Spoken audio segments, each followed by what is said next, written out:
In this life, if you are not enlightened, then you might as well be dead. All these lights and cameras just flashing, they just flash. Welcome to the Prince Nana Show. Ain't got no time for Now here's talking, your just host, action. me, Just action. Prince Nana. Got no time for games, it's just action. It's just action. And everything I do is with a passion. Hello, guys and girls. It's Prince Nana, and I want to thank you all once again for coming down to the Prince Nana Show channels on Anchor FM, YouTube, Spotify, Google Podcasts, all of the networks that I am associated with. Thank you for sharing, supporting, and telling people. Also, thank you for donating to the GoFundMe page for the Embassy Forever, a pro wrestling memoir book that should be coming out at the end of this year, early next year, hopefully, God willing. All right. But today on the show, all right, we're going to have a really good, special guest. All right. A man that Prince Nana has been eyeballing and following for the last maybe 5 years, I think. All right. I've seen him go from being a person that sets up rings. All right. I've seen him go to being someone who is creative and helping, all right, bookers and promoters, all right, with some ideas, all right. And I've seen him really bust some ass, all right. Pause in the ring. All right, ladies and gentlemen, today on my show I have a special guest, and he's from a crew of guys, all right, from New York, all right, that are elite, all right, in the whole New York wrestling scene. So ladies and gentlemen, welcome to the show, my good friend and guest, Anthony Gangone. Anthony, are you there? How are you? Am I I'm saying well. your How are you? name? I'm well. How are you? I'm very, very good. Did I say your name correctly, Mr. Anthony Gangolini? Is that the name, the full pronunciation of the name? No, that was actually the first time I've ever heard it that way. I've heard Gang One before. I've heard Gang Joan, Gangone, but it's just Gangone. It's Gangone. Oh, okay, thank you for correcting me because I don't know where I got the Golini from. All right, but yeah, I think you have like some kind of like hardcore Italian background. Is that what it is? Is that where the name is from? It's like a mob or Italian background. Well, usually the E at the end kind of throws people off, so sometimes people aren't really sure what my background is when it comes to nationality. But yeah, it's pretty hardcore Italian. Wow. My Wow. mother was an immigrant from Italy, and my father was first generation American here in the States. Wow. That's big. What do you think about those Sicilians, huh? What do you Uh, think about them, huh? I really don't give too much thought to the whole Oh, okay, situation. okay, So okay. yeah. I just want to make sure I don't want to start nothing, all right? Because those are my relatives. Anthony, it's good to have you on the Prince Nana show, man. How is the whole quarantine, all right, and the COVID-19 treating you, my friend? I know we all have been on lockdown. All right. What is Anthony Gangon been doing during the quarantine and the lockdown? Yeah, it's crazy what's going on, and there's a lot of people, especially in New York, as you know, just lost their Right. lives or had to suffer through it.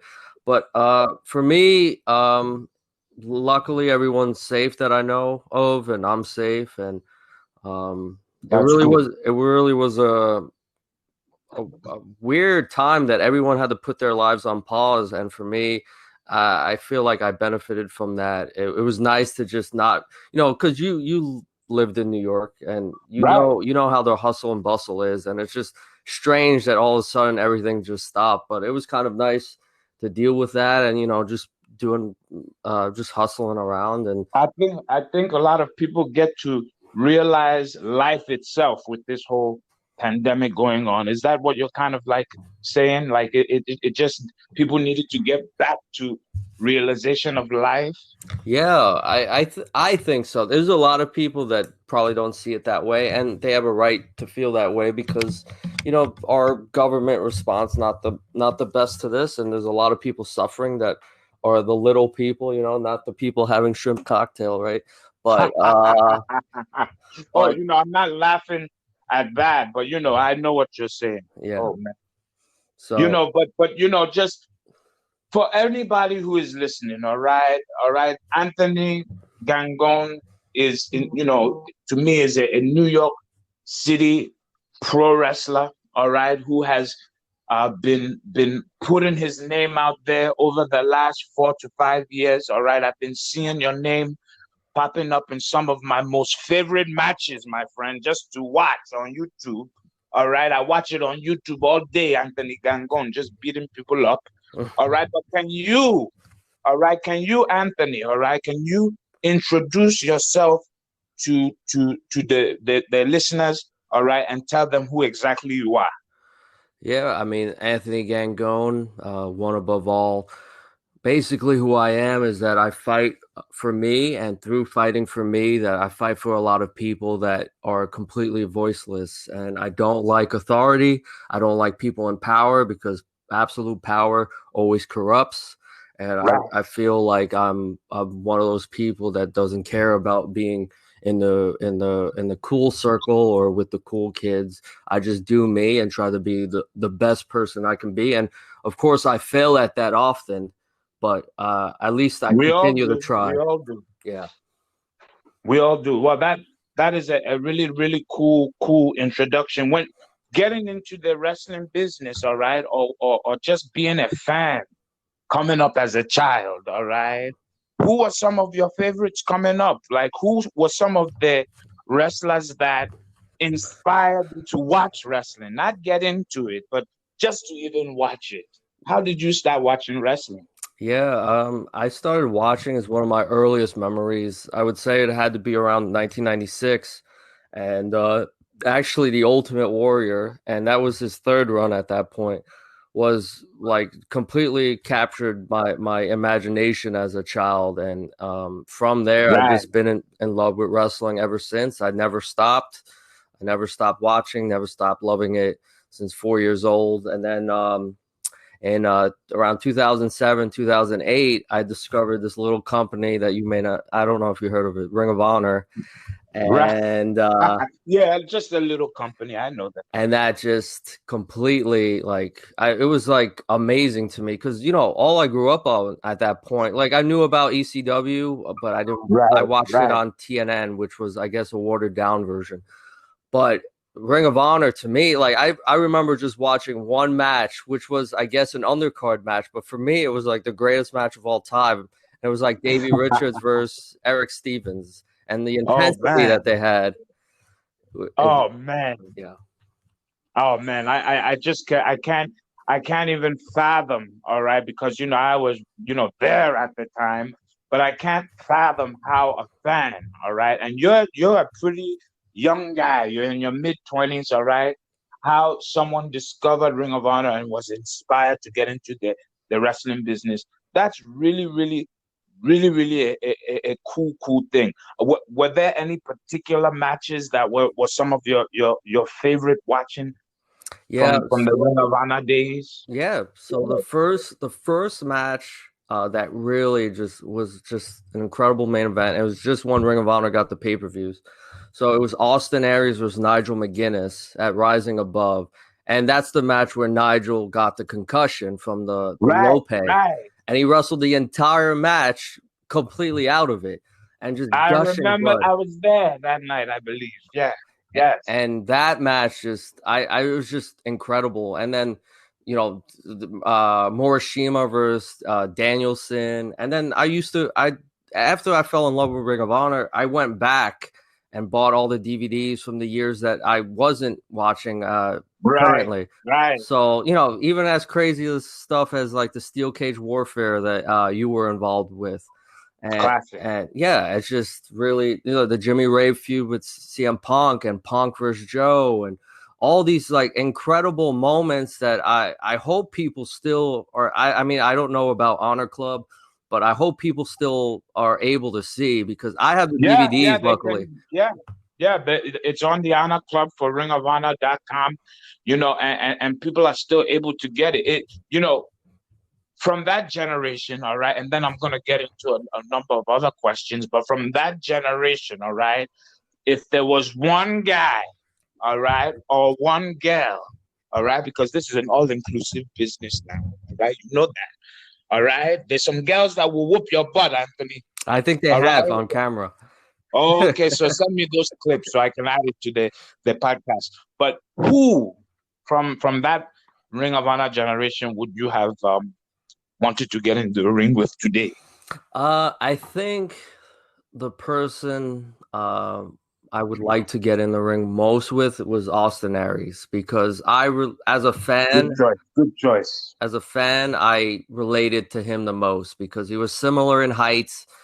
He kind of had the same, I guess, body type as me and all that. So Austin Aries, and him and Nigel were the reasons why I just fell in love with Ring of Honor. So Wow. and yeah, but.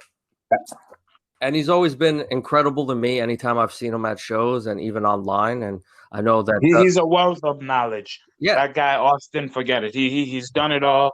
He's a wealth of knowledge. We all have different personalities and so on and so forth. And speaking of personalities, all right, the last time I saw you, all right, the last time I saw you in New Jersey, all right, I didn't appreciate that. All right. I didn't appreciate that whole show that you tried to put on in front of those people at that what's that company? That company is CZW. All right. Don't do that again. But how is your girlfriend doing? All right. How is the lady that helps you win the matches? How is she doing? I mean, I don't know if she's helping me win the matches per se.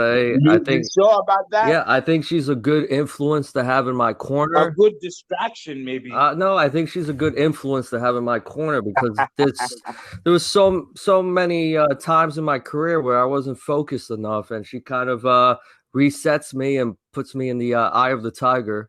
And Okay. yeah, Okay. I'm not mad. I'm not mad at that. Tell her I say hi when you get a chance, all right? But I don't appreciate it, and we're gonna address that, all right, one day in the ring. Right now, this is a friendly conversation, but one day I'm gonna address you and that Joe, all right, and whoever else you was dealing with, all right? well, All right, I'm gonna address what? I'm kind of What? I'm taken aback because now that I asked you to be on my show and at CZW for the first time out of anything Right. that you've done in your career for the first time in 2020, you finally went to CZW, and all I was doing was asking questions, and then Joe Gacy separately did what he did to I you. have a feeling that you had something to do with that, all right? I'm just going to end that there, all right? I'm going to end that there, all right? How did you start wrestling, all right? Who trained you, all right? I know who trained you, but some of the fans don't know who exactly trained Anthony Gangone. And before you started really wanting to wrestle, you were a computer technician. Uh, no, I was just a student at the time. I probably was working at a church somewhere. Oh, Yeah. I don't know. oh, Yeah. I don't know where you're getting your information from, but yeah. I don't know. I heard you were doing some technician work for the McDonald's Sunday machines at NYU. All right, the technician, the pump, it has like a technical issue, and they call you. No, That's all I I don't know. think so because if they did, everybody would be getting McFlurries nonstop. But as you know, anytime that you go there, they don't. It never works. But no, I was just working at a church, and I was in school at the time, and I was looking at wrestling schools in New York, and I actually went to NYWC at first, and at the time, Pat Buck was the main trainer there. But I think I was 17 at the time, but I couldn't really crunch the numbers because I had to pay for wrestling. I didn't have anyone paying for wrestling school for me. Where was that school that you were training with? You said you were training fast with Pat Buck.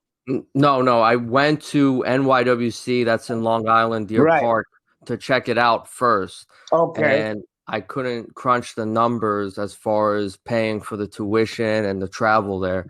And eventually I found the school around me. It was House of Glory, and that's how I started. And that's what my career was for the first 7 years. Wow. So you're almost in the wrestling business almost 10 years now. Yeah, just in 2011, October is when I first started trading, and my first match was April 2012. So yeah, just about. Wow, that's something. That's something else. I look back to a young Anthony Gangone. It seems like yesterday, my friend. All right.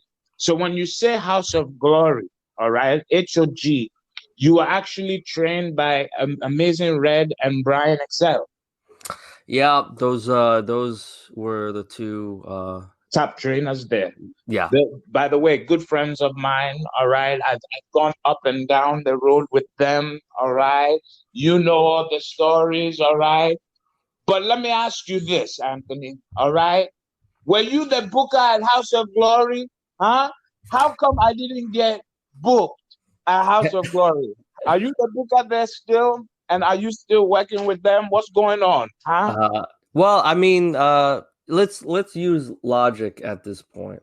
All So right. Okay. let's say that I was. Do you think that I would be having the hustle as much as I do to get my bookings? I wouldn't think so, because Right. as you Right. know, you've been in wrestling, as you know, that this is a very fake world. So if any of that was true, I would think that a lot of people would, quote unquote, be trying to give me favors so they could get into the company. So no. That wasn't happening. That I wasn't mean, happening. I think Right.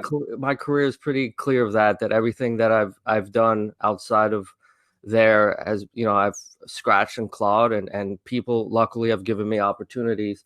But I mean, you know how it is in wrestling. Like if that Right. was, I mean, there's 1 minute you're here, and 1 minute you're there, and sometimes there's no hard feelings. But the main thing that I like about you is, in the independent, arena. All right. And I don't consider the independence a lower level. I consider it a level.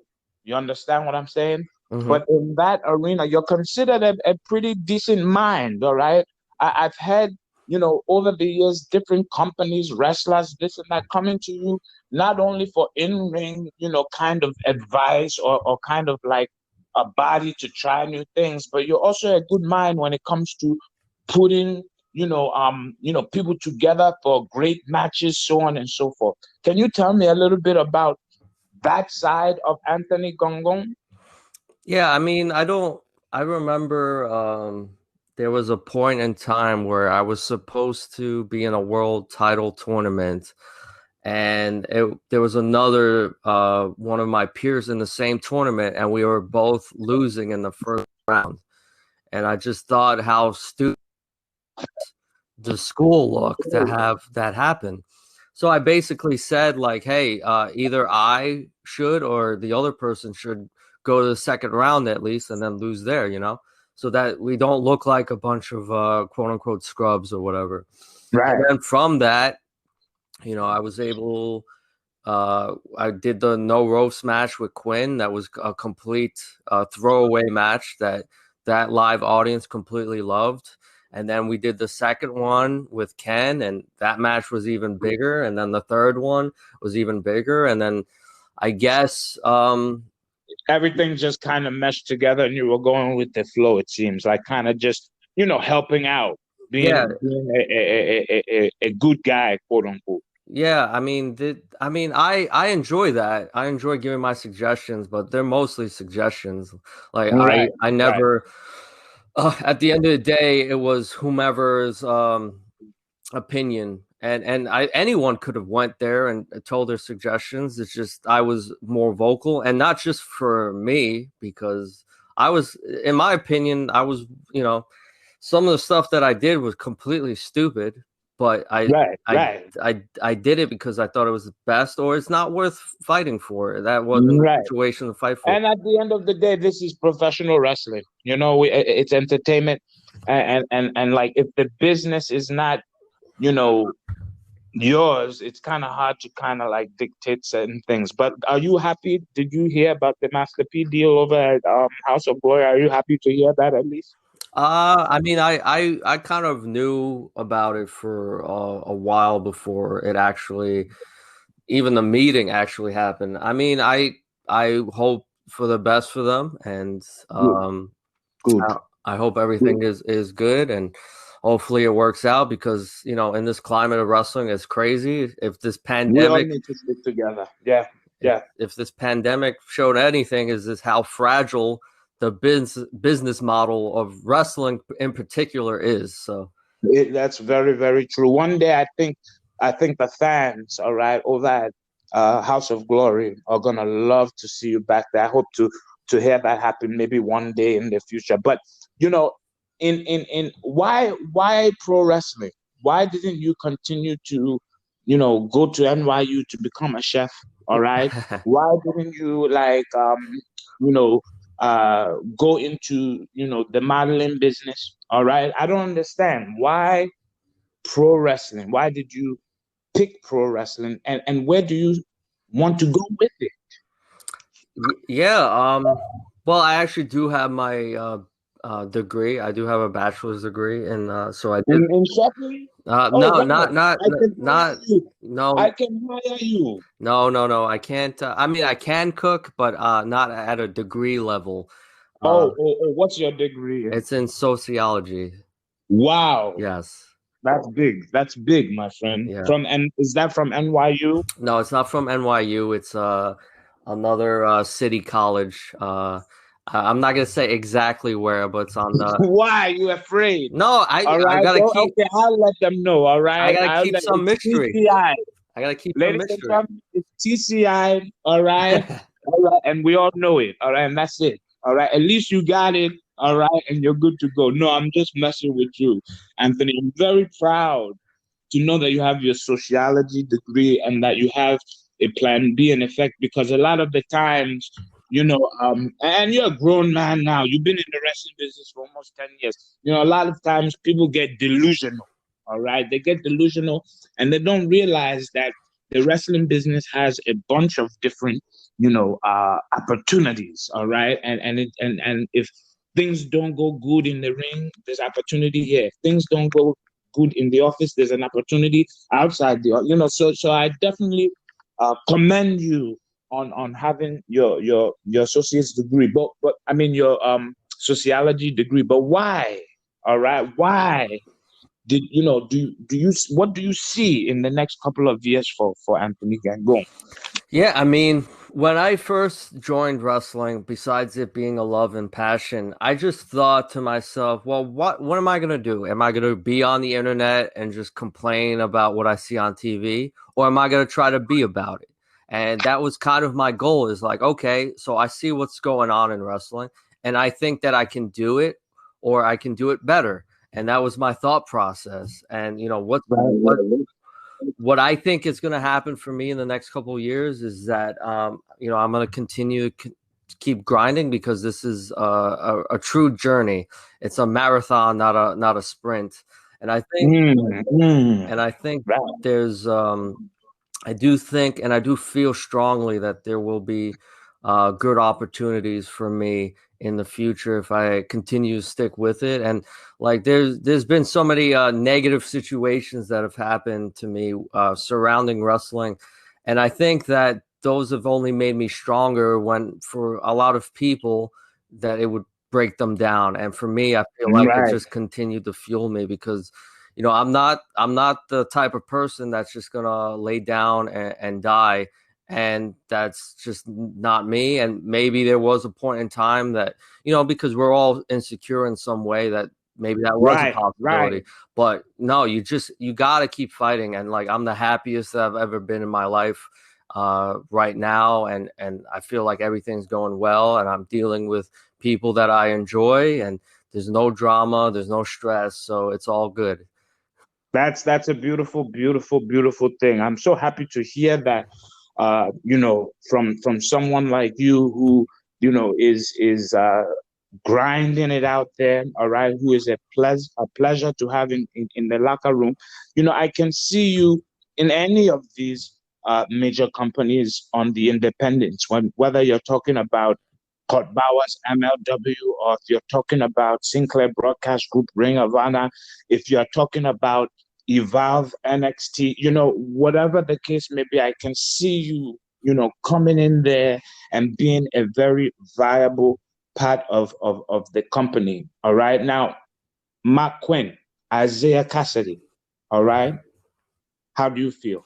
I mean, I couldn't be happier, I really could not. When I was there when they got the contract.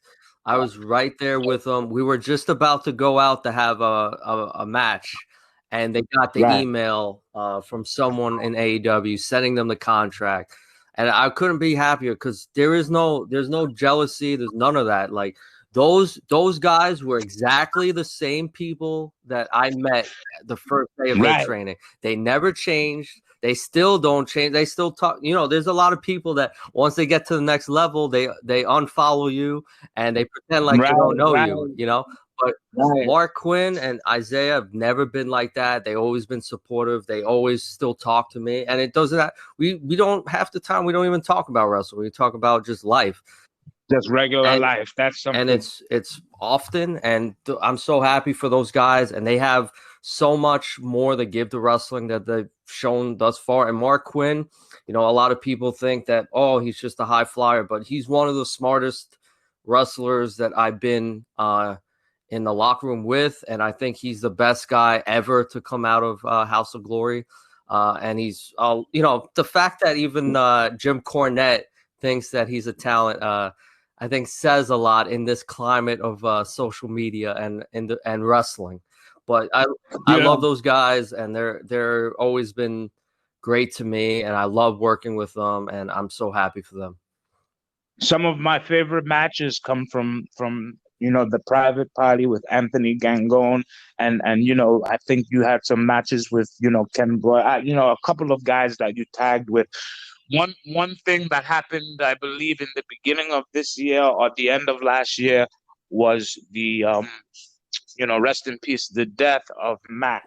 All right, Matt. What is Matt's last name? His last name starts with a P. It's Spanish, so I don't want to. But what was his Oh, his wrestling brother. It was name again? Travis. Yeah.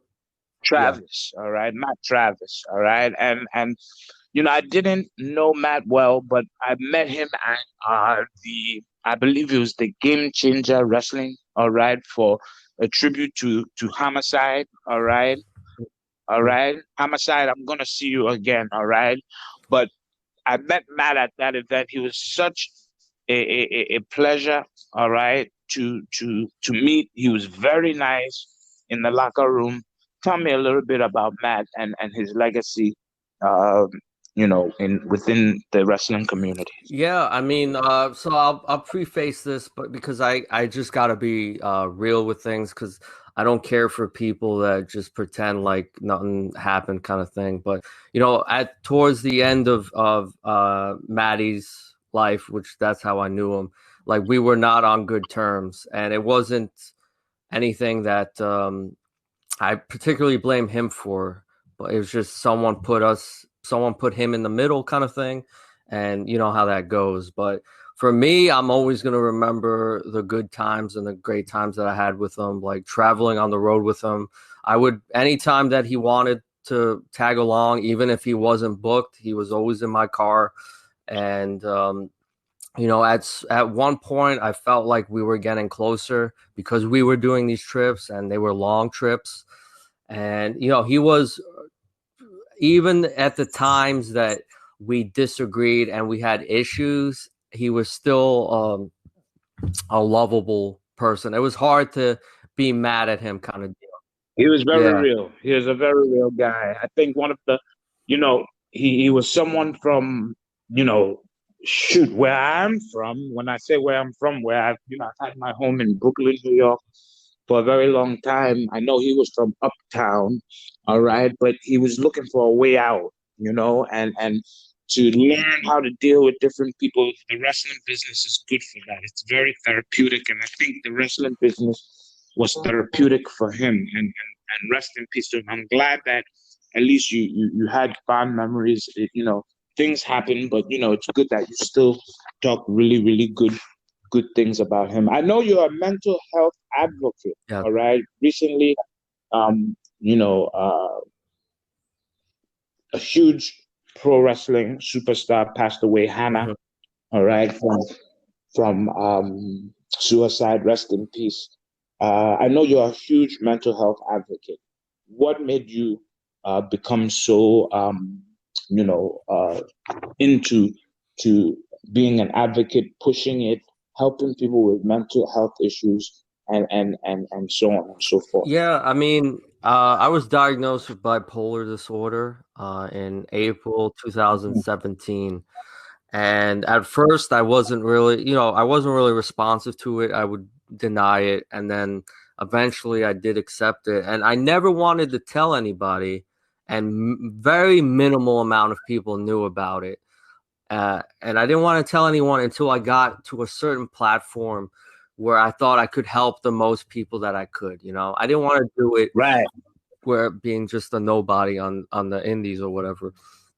And unfortunately, there was a situation where someone, as a way to look good for somebody else, and I guess quote unquote get revenge on me, posted my medical like history and diagnosis without what? my knowledge and all that. It, That that's sickening. That is so yeah, well, it sickening. is, yeah, it's wrestling. So, but yeah, and I thought that was at the time it upset me a lot. And then I posted about it myself, and the response I got was just incredible. Like hundreds of messages from wrestlers, fans, people I worked with, just everybody, just with the support and telling their own story.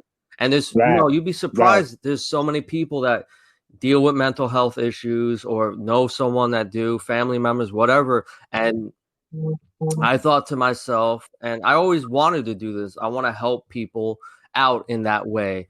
And I've right, done fundraisers and charity shows and all that for mental health because it's a serious issue. And like even for us, like two men, like we've always grown up to hide our emotions, right? Instead of just right, instead of right, dealing with them in a healthy way.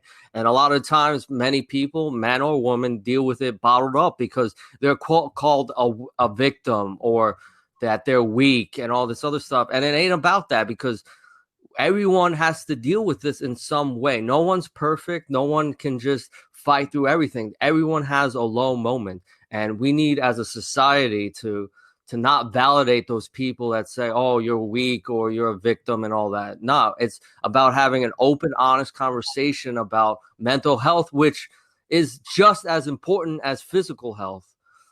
So, right, right, and right. Amen to that. yeah, I mean, that's it. I mean, I know that you get very, very, you're very, very in tune, and this is a very, very, dear subject to you. For anyone out there that's struggling, all right, with mental health, what is the first thing that you would tell them? Where would you direct them? Yeah, I mean, there's a bunch of places that you can go to. Just go as far as what you yourself can do. Well, I would say, if possible, and you know how hard it is in this climate, but if you have health insurance, to go see a doctor or a therapist and talk about those feelings. Don't hide it. Yeah, Right. Don't hide it. because it's Right. like I said, you can't keep it bottled up. But not everyone has that. Because for me, I always felt like the best combination was going to a doctor, having the right medication, and that within itself is difficult because not every medication works for. It's not like a one pill fits all. Like you had to. Like Right. I had to Right. do trial and error. Like I was on lithium and a whole bunch. At one point, I was on 4 different medications, and I just felt like a zombie. But also what you can do Wow. now, and it's difficult, like this is hard, but everything's a fight, but you just have a better perspective on life. Instead of Right, instead right. of thinking like the glass is half empty, think of it as half full.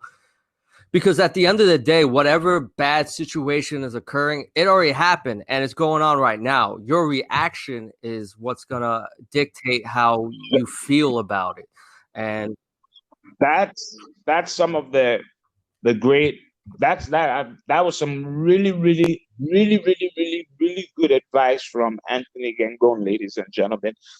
Try not to look at the glass half empty. Look at it like it's half full. Like that is some great, great advice. And what I'll do, Anthony, is I will post inside the description of this podcast some places where people, in case they're having any type of mental health issues, they can click it and they can go there and they can get some help. All right. And Anthony is very receptive on Twitter and stuff. So I'll make sure that everyone follows you on Twitter, all right, because you're pretty responsive to your fans and so on and so forth. Will we see you in Impact?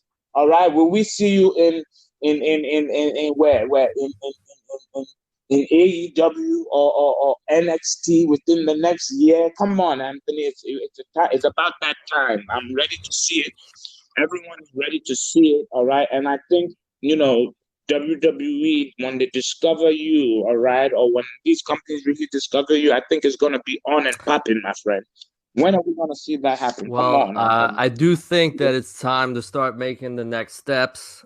Maybe a bit overdue, but I think that's all on me. I control my own destiny. So we're Right, just gonna right, we'll see what happens. But you never know. right, right. And before I let you go, all right, give me the top two matches to date that you've had in the pro wrestling business. Top two matches. I would say the second no ropes match with Ken Broadway and Wow, Leroy Green was in that, and also Matt Travis was. And man, any one of the no ropes matches are great. There's a match against oh, your top two. Jack Gallo, which is not a no ropes match, which you could check out on YouTube as well. Just a real wrestling match, no gimmicks, just wrestling. And That's gonna be awesome to watch because I actually have never seen any of your no rope matches, but I heard so much about them. How can everybody follow Anthony Gangone and your journey in professional wrestling and in life? All right, how can we reach you, Anthony? yeah, All you right. can follow me on Twitter at Anthony Gangone, on Instagram Anthony Gangone _, and then just search my name on Facebook. Okay, and last but not least, all right, before I get off this line, all right, the show is technically over, all right, the nice, portion of the show, okay, but what you did before I even go, what's going on at CZW, all right, outside of what is gonna happen with you, myself, Gacy, and Jimmy Rave, all right, because we have to readdress that, all right, but what the heck, all right, is going on at CZW. And you don't have to speak, but what's going on there? All right, they've been in the headlines. All the women are mad at them. You people are mad at the promoter. Why? So they guess they signed the licensing deal, which you know about because you've been in wrestling forever, and unfortunately, the people that put the licensing deal have these very not up to date titles like Double D Destruction and all this other top heavy Oh my girls and God. stuff like Oh, that. And yeah, it's oh really no. disgusting. And you kind of like, how do people still think this way in this day and age? And unfortunately, a lot of people are upset with the promoter and the owner of CZW, and they've had negative experiences with him. And I mean, from all I can say about things that I've seen is I've always had a positive relationship with him, and I haven't seen what they've been posting for myself. Uh, Although I'm not saying that it didn't happen or anything like that. It's just I haven't seen it for myself, and it's a crazy situation, and I hope that it's addressed All right. somehow. Let's just hope. Let's just hope that everyone realizes at the end of the day that nothing has happened yet. Everything is just let's just everyone just relax. All right, take it easy. All right. I know that sometimes one individual, person can maybe ruin things, but there's a legacy behind CZW. Let's all just remember how hard some of the people that were there over the years worked to make that company what it is. All right. Whatever they're going through now, let's just hope and pray for them. But back to you. All right, my friend. I didn't forget, all right, how I was humiliated during your show. And I will address that one day soon. All right, Well, Anthony. I All get right. th- All right. Thank you, my friend, for coming on the show. But I will address it. All right. And trust me, the whole gymnasium, wherever it is you be performing, all right, the gymnasiums you performing at, it will be yeah. packed. Well, Nana, even though you have these negative feelings towards me, it was great to be on your show. It's great to be on a show with a legend like yourself. And I think one day you'll finally realize that it wasn't my fault, but I guess we'll discuss that at a different time. And then maybe we can have some We shrimp cocktail definitely one day, will. you know? Hey, you know what? Anytime, my friend, you're invited on. I'll speak to you soon, Mr. Anthony All Gangolini. right. Take care, Nana. Thanks for joining me for another episode. I'll see you later, fools. Then you might as